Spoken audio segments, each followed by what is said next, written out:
మీకు ఈ వీడియో నచ్చితే వీడియో క్లిక్ చేసి ఛానల్ని సబ్స్క్రైబ్ చేసుకోండి. కృష్ణప్రసాద్ భూమిని అడుగుతూ ఉంటాడు. భూమి సెలెక్ట్ అయిపోయావు కదమ్మా, కంగ్రాచులేషన్స్ అని చెప్తూ ఉంటే గగన్ అయితే కోపంగా మిస్టర్ కృష్ణప్రసాద్ భూమిని కూడా మీ దొంగల ముఠాలో ఒక మెంబర్గా చేర్చేసుకున్నందుకు కంగ్రాచులేషన్స్ అని గగన్ చెప్తూ ఉంటే అయ్యో అలాంటిదేమి లేదండి అని భూమి కంగారు పడుతూ చెప్తూ ఉంటుంది. షటప్ ఐ సెట్ సెటప్ అని గగన్ అయితే కోప్పడతాడు. ఏం కృష్ణప్రసాద్, ఇంకా మనుషుల్ని మోసం చేయడం నువ్వు మానలేదా? నీ స్వార్థం కోసం కన్నబిడ్డల్ని భార్యని రోడ్డు మీద వదిలేసావే, ఇంకా నువ్వు అది మానటం లేదన్నమాట. నువ్వు మానకుండా ఉన్నది కాకుండా భూమిని కుక్క నేర్పిస్తున్నావా? యూ చీటర్ అని గగన్ ఇక తిడుతూ ఉంటే బ్లడీ చీటర్, అసలు నీది ఒక బ్రతికేనా? ఇలాంటి బ్రతుకు బతికే కన్నా చచ్చిపో అని గగన్ ఇక బాగా తిట్టి ఫోన్ కట్ చేస్తాడు. కృష్ణప్రసాద్ అయితే అది విని చాలా బాధపడుతూ ఉంటాడు.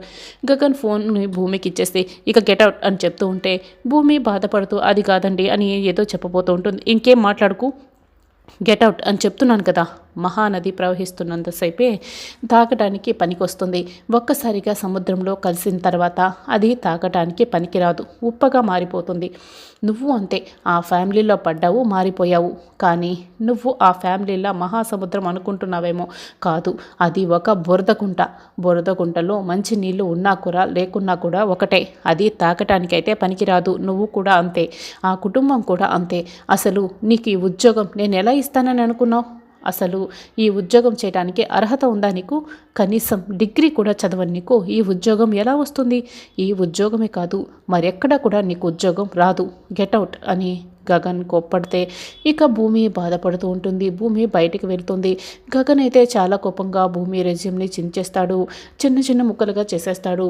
ఇక భూమి ఏడుస్తూ ఉంటుంది. కృష్ణప్రసాద్ కూడా ఇక బాధపడుతూ ఉంటాడు. అప్పుడే ఇక భూమి కృష్ణప్రసాద్కి ఫోన్ చేస్తుంది. సారీ మామయ్య, నా వల్లే మీరు అన్ని మాటలు ఆయనతో అనిపించుకోవాల్సి వచ్చింది. సో సారీ మామయ్య అని భూమి బాధపడుతూ చెప్తూ ఉంటుంది. అమ్మ భూమి, పర్వాలేదమ్మా, వాడి మాటలు నాకేం కొత్త కాదమ్మా. వాడు నన్ను చచ్చిపోమని చెప్పాడు. నేను ఇప్పుడే ఈ క్షణమే చచ్చిపోగలను. కానీ నాకు తెలియకుండానే అపూర్వ వల్ల నేను నీకు అన్యాయం చేశానమ్మా. నీకు ఇప్పుడు న్యాయం చేయాలి. నీకు నీ కుటుంబాన్ని దగ్గర చేయాలి. నా గగన్కి నువ్వు దగ్గర అయ్యేలా చేసి నువ్వు గగన్ని పెళ్లి చేసుకునేలా చేయాలి. ఈ కుటుంబానికి నిన్ను వారసులను చేయాలమ్మా. ఇవన్నీ ఈ లక్ష్యాలు పూర్తి చేసిన తర్వాత నేను ఖచ్చితంగా చచ్చిపోతానమ్మా. అప్పుడు నా ప్రాణాలు పోయినా పర్వాలేదు అని కృష్ణప్రసాద్ చెప్తూ ఉంటే అయ్యో మామయ్య, అలా మీరు మాట్లాడొద్దు అని భూమి బాధపడుతూ ఉంటుంది. అమ్మా, నేను నీకు ముందే చెప్పాను కదా, ఆ రోజే చెప్పాను, గగన్కి చాలా కోపం వస్తుంది, వాడిని బాధ పెట్టకమ్మా, కోపం తెప్పించకు, వెళ్ళిపోమని చెప్పాను. కానీ నువ్వు వెళ్ళలేదు. ఇప్పుడు చూడు, అన్ని దారులు మూసుకుపోయాయమ్మా అని కృష్ణప్రసాద్ చెప్తాడు. లేదు మామయ్య, నేను ఆయనకి దూరం కాలేను మామయ్య. మీరు అన్నట్లు నేను ఆయనకి దూరం అయ్యే పరిస్థితి వస్తే నా శరీరం శ్మశానం బాట పడుతుంది మామయ్య అని భూమి అంటుంది. అమ్మ భూమి, అలా చెప్పకు, వెంటనే ఇంటికి వచ్చేసాయి అని కృష్ణప్రసాద్ చెప్తాడు. వస్తాను మామయ్య, ఇంకో ప్రయత్నం చేసే వస్తాను అని భూమి ఫోన్ కట్ చేస్తుంది. ఇక భూమి చున్నీని అడ్డం పెట్టుకుంటుంది. గొంతు మార్చి గగన్కి ఫోన్ చేస్తుంది. మళ్ళీ ఎందుకు చేసావు అని గగన్ అడుగుతూ ఉంటాడు. ఏంటి, నువ్వు చెప్పినట్లు మళ్ళీ ఆ చీటర్కి ఇంకొక అవకాశం ఇవ్వాలా అని అడుగుతూ ఉంటే వద్దు బాస్, నువ్వు ఆ చీటర్కి ఇంకొక అవకాశం ఇవ్వనవసరం లేదు అని భూమి చెప్తుంది. అయినా నువ్వెందుకు ఏడుస్తున్నావు అని గగన్ అడుగుతూ ఉంటే అవును బాస్, నువ్వు ఉద్యోగం ఇస్తే నీ ఆస్తినంతా కూడా ఆ చీటర్ కొల్లగొట్టేస్తుంది కదా.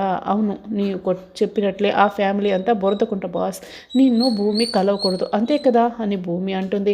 ఓ, నీకు అన్ని విషయాలు చెప్పేసిందా అని భూమి అన్నీ చెప్పేసిందా అని గగన్ అడుగుతుంటే అవును చెప్పింది పస్తాన్ని అడిగిన ఉద్యోగం ఏంటి? నీ దగ్గర బోడి పిఏ ఉద్యోగం. అలాంటి ఉద్యోగం అడిగితే ఆ శరత్ చంద్ర అలాంటి 100 ఉద్యోగాలు ఇవ్వగలడు, ఇప్పించగలడు కూడా. నువ్వు ఇచ్చే ముష్టి జీతం కన్నా 3 రెట్లు ఎక్కువగానే ఇవ్వగలడు. నువ్వు ఇందాక ఏదో అన్నావంట, ఏంటి డిగ్రీ కూడా చదవలేదంట. డిగ్రీ చదవకపోతే ఏంటి, నాకు ఉద్యోగం కావాలి నాన్న అని వెళ్ళి అడిగితే తన కంపెనీకి సీఈఓనే చేసేస్తాడు. అంటే ఏంటి, నీ కంపెనీ కన్నా 10 రెట్లు ఎక్కువ, అది తన స్థానం అని భూమి చెప్తూ ఉంటే ఇంకేంటి వెళ్ళి చేసుకోమను అని గగన్ చెప్తాడు. అది అక్కడ చేసుకోలేకనే నీ దాకా వచ్చిందని అనుకుంటున్నావా? అది ఆ ఇంటి నుంచి కోరుకుంటున్నది కేవలం ప్రేమ మాత్రమే. వాళ్ళ ఆస్తి అంతస్తులు అది అస్సలు కోరుకోవటం లేదు. అక్కడే ఏదైనా ఉద్యోగం అడిగితే వాళ్ళ ఆస్తిని కొట్టేయటానికే అది ఉద్యోగం అడుగుతోందని అపూర్వ లాంటి వాళ్ళు అనుకుంటారని, తన ఆత్మాభిమానాన్ని నిలబెట్టుకోవడం కోసం అది నీ దగ్గరికి వచ్చింది. వచ్చినందుకు నువ్వు బాగానే బుద్ధి చెప్పావు. నీ ప్రాణానికి తన ప్రాణం అడ్డు వేసినందుకు నువ్వు బాగానే బుద్ధి చెప్పి పంపించేశావు కదా అని భూమి ఇక ఫోన్ కట్ చేస్తుంది. భూమి ఫోన్ పెట్టేయడంతో గగన్ అయితే ఒక్కసారిగా తన ప్రాణాన్ని అడ్డు వేయడం, బుల్లెట్ తగిలించుకోవడం, అంతకుముందు శరత్చంద్ర ఇంటికి వచ్చి గగన్ని కొట్టబోతూ ఉంటే భూమి అడ్డు వెళ్ళి తలపై గాయం చేసుకోవడం ఇక అంతా కూడా గుర్తు తెచ్చుకుంటూ ఉంటాడు. భూమి హాస్పిటల్ బెడ్పై పడుకొని మాట్లాడిన మాటలన్నీ కూడా గుర్తు తెచ్చుకుంటాడు. ఇక అప్పుడే రియలైజ్ అవుతాడు. వెంటనే ఆదిని పిలుస్తాడు. ఇంతకు వచ్చిందే భూమి, తను బయట ఉంటే వెంటనే పిలుచుకురా అని గగన్ అంటాడు. భూమి గారు మిమ్మల్ని గగన్ గారు రమ్మని పిలుస్తున్నారు అని ఆది వచ్చి చెప్తూ ఉంటాడు. భూమి అయితే సంతోషపడుతూ లోపలికి వస్తుంది.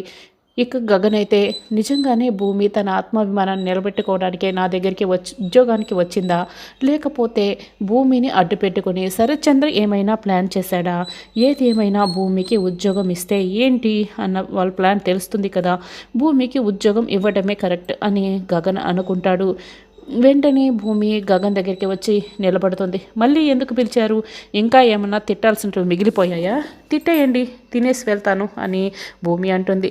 తినేసి వెళ్ళిపోతావా, లేకపోతే కాస్త క్యారేజ్ కూడా కట్టుకొని తీసుకువెళ్తావా అని గగన్ అడుగుతూ ఉంటాడు.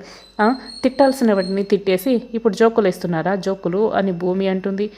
బంగ్లాదేశ్ స్వాతంత్రం రావడానికి ఇక్కడ నేను పిఏగా జాయిన్ అవ్వడానికి ఏమైనా సంబంధం ఉందా? నేను ఇక్కడ పిఏగా జాయిన్ అయిన తర్వాత బంగ్లాదేశ్ వెళ్ళాలా ఏంటి అని భూమి అడుగుతూ ఉంటుంది. ఇక్కడ పిఏగా జాయిన్ అయిన తర్వాత బంగ్లాదేశ్ ఏంటి, పాకిస్తాన్ వెళ్ళి రమ్మన్నా వెళ్ళాల్సిందే అని గగన్ అంటాడు. అయినా నాకు పిఏ ఉద్యోగం వస్తే కదా అని భూమి అంటుంది. ఇవ్వాలనుకుంటున్నాను కాబట్టి నేను తిరిగి పిలిపించాను అని గగన్ అంటాడు.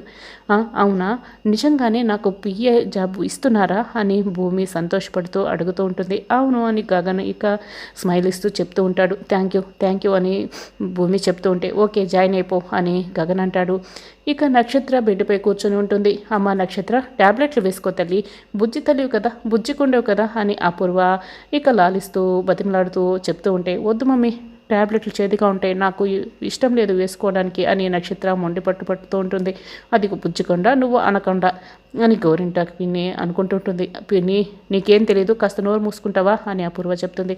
అంత ప్రయాణించి నువ్వు చావాలనుకున్నప్పుడు ఒకవేళ బతికితే ఇలాంటి ట్యాబ్లెట్లు వేసుకోవాల్సి వస్తుందని నీకు ముందు తెలియదా ఏంటి, వేసుకో అని గోరింటాకు పిన్ని చెప్తూ ఉంటే ఏంటి ఇలాగే చెప్పేది, చాలా ప్రేమగా చెప్పి వేయించాలా, చూడు నా నక్షత్రకి నేను ఎలా ట్యాబ్లెట్లు వేస్తాను, చూడు నక్షత్ర నువ్వు కళ్ళు మూసుకోవాలంట, నేను నీ నోట్లో నీళ్ళు పోస్తానంట, నేను చెప్పినప్పుడు నువ్వు ఆ నీళ్ళని మింగేయాలంట, అప్పుడు నీకు ట్యాబ్లెట్లు వేసుకున్నదే తెలియదు అని అపూర్వ అంటుంది. లేదు మమ్మీ, నేను అలా చేయను మమ్మీ, నువ్వు నాకు ట్యాబ్లెట్లు కూడా వేస్తావు అని నక్షత్ర అంటుంది. లేదు, ట్యాబ్లెట్లు పక్కన పెట్టిస్తున్నాను, నువ్వు కళ్ళు మూసుకో, నోరు తెరు అని నీళ్లు పోస్తుంది.